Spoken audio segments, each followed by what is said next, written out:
Hello, मैं बलवंत सिंह रतन, doctor Bhimrao Ambedkar राजकीय महाविद्यालय से। आज मैं आपको मल्टीपल रिग्रेशन के बारे में बताऊंगा। हमने सरल प्रतीकमन पहले पढ़ा है और हम जानते हैं कि प्रतीकमन क्या होता है। प्रतीकमन का शाब्दिक अर्थ जो है वो प्रतीक का मतलब उल्टा होता है और गमन का मतलब जाना होता है। इसका मतलब उल्टा जाना। ये दरअसल में हमें यह बताता है कि प्रत्येक चर अपने संबंधित चर के साथ एक विशेष संबंध रखता है और उस संबंध के अनुसार प्रत्येक चर आश्रित चर जो है वो वापस अपने औसत की ओर लौटता है। ये वापस अपने औसत की ओर लौटना जो है ये इसी के आधार पर इसको प्रतीपगुण कहा जाता है। प्रतीपगुण कई प्रकार का होता है, जैसे चरों की संख्या के आधार पर हम प्रतीपगुण को सरल या बहुगुणी प्रतीपगुण कह सकते हैं। यदि हमारे पास एक वक्त में दो ही चर हों, एक आश्रित और दूसरा स्वतंत्र, तो उनके बीच में जो प्रतीकगुण हम पढ़ेंगे उसको हम सरल प्रतीकगुण कहते हैं। यदि हमारे पास दो से ज़्यादा चर हों, यानी एक आश्रित चर पर प्रभाव डालने वाले या एक आश्रित चर को निर्धारित करने वाले एक से अधिक चर हों, तो उसे हम बहुगुणी प्रतीकगुण कहते हैं। तो आज हमें बहुगुणी प्रतीकगुण के बारे में बात करनी है। तो सरल और बहुगुणी प्रतीकगुण ये फर्क है कि सरल प्रतीकगुण में एक आश्रित चर केवल एक ही स्वतंत्र चर पर निर्भर करता है, जबकि बहुगुणी प्रतीकगुण में एक आश्रित चर एक से ज़्यादा स्वतंत्र चरों पर जो है वो निर्भर करता है। और उसी के अनुरूप हमें जो है प्रतीकगुण समीकरणों का निर्धारण भी करना होता है। जैसे अगर हमारे पास एक वक्त में तीन चर हों, यानी एक आश्रित चर पर प्रभाव डालने वाले या एक आश्रित चर को निर्धारित करने वाले एक से ज़्यादा यानी कम से कम दो चर हों, तो हम उनके बीच में कई प्रतीकगुण समीकरण या प्रतीकगुण रेखाओं का निर्माण कर सकते हैं। जैसे अगर हम प्रत्येक चर को 1, 2, 3 से बताएं और चर के लिए x वर्ड यूज़ करें, तो x1 का x2 पर और x3 पर प्रतीकगुण हम निकाल सकते हैं और इसको हम x1.23 के रूप में लिखेंगे। इसका मतलब ये है कि प्रथम चर x1 डिपेंड करता है 2 और 3 पर, तो x1.23 ये समीकरण जो है वो x1 की 2 और 3 पर प्रतिगुण समीकरण कहलाएगी।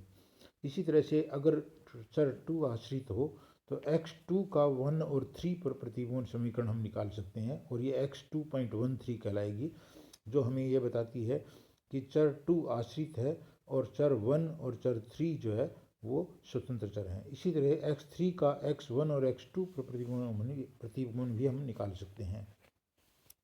तो तीन जो है प्रतिगुण समीकरण हुई, x1.23, x2.13 और x3.12।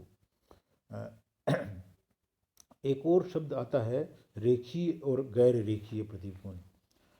रेखीय और गैर रेखीय प्रतिगुण का मतलब है कि जब दो चरों के बीच में संबंध इस प्रकार के हों कि एक स्वतंत्र चर में निश्चित परिवर्तन से दूसरे आश्रित चर में निश्चित मात्रा में ही परिवर्तन होता हो, यानी दोनों चरों के परिवर्तनों का अनुपात जो है वो स्थिर रहता हो, तो वह जो है वो रेखीय प्रतिगुण कहलाएगा। जैसे यूँ समझ लीजिए कि अगर 100% कीमत बढ़ती है तो मांग हमेशा 50% घटती है। अगर कीमत 200% बढ़ेगी तो मांग 100% जो है वो घटेगी। तो ये 100/50 या 200/100 ये अनुपात है जब स्थिर रहता है तो उसको अपन रेखीय प्रतिगुण के रूप में जो है बताते हैं।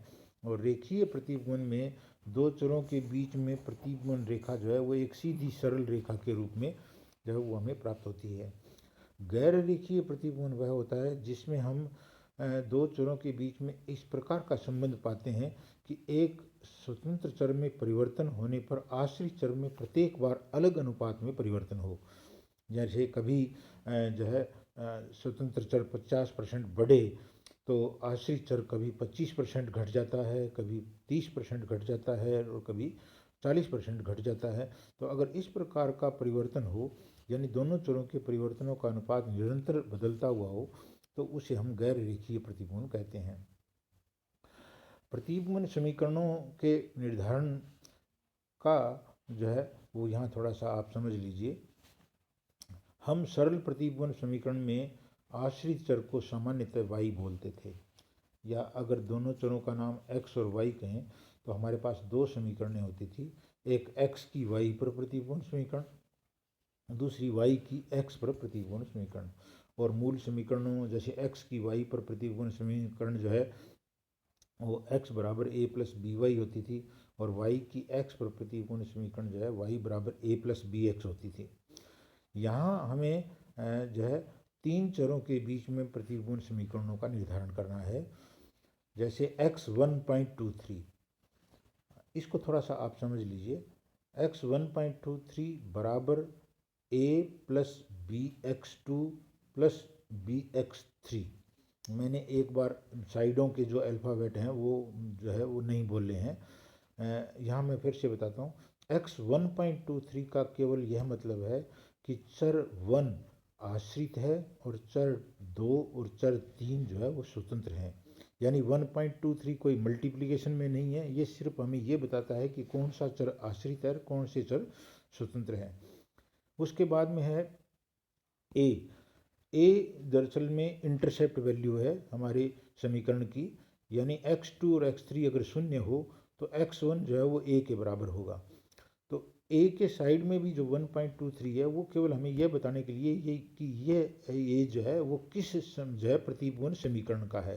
दरअसल में a के साइड में 1.23 हमें ये बताता है कि चर 1 जिसमें आश्रित है और चर 2 और 3 जिसमें स्वतंत्र है, ये उस समीकरण का a है। तो यहाँ a 1.23।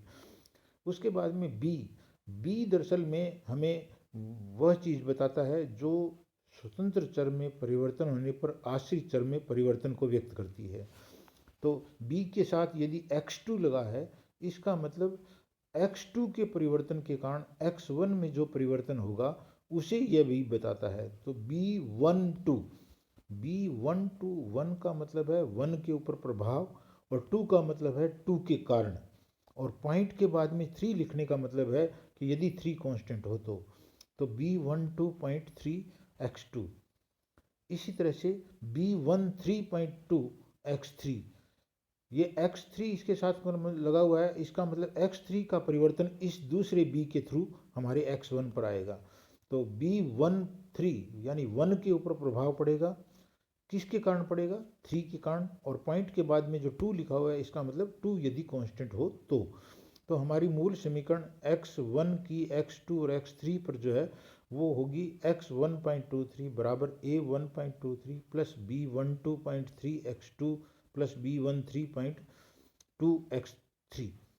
तो इस प्रकार से आप दूसरी जो है वो मूल समीकरणें भी बना सकते हैं, जैसे x 2.13 या x 3.12 आदि आदि। तो तीनों समीकरणों को आप बना सकते हैं। जैसे अगर आप x 2.13 बनाना चाहें तो मैं आपको आगे चल कर के डिटेल में बताऊंगा, लेकिन यहाँ आप इसको समझ लीजिए। x 2.13 का मतलब है हमारी समीकरण होगी a 2.13 plus b 1.3 x1 plus b 3.1 x3। तो इस तरह से हम तीनों समीकरणों को बना सकते हैं। इन समीकरणों का निर्धारण हम किस तरह से करते हैं, इसके लिए हमारे पास दो विधियां हैं। एक को हम लॉन्ग मेथड या जो है डायरेक्ट मेथड बोलते हैं, लीस्ट स्क्वायर मेथड से, और दूसरा जो है वो शॉर्टकट मेथड है। तो हम इन दोनों विधियों के बारे में जो है अगले लेक्चर में बात करेंगे। आज इतना ही। Thank you.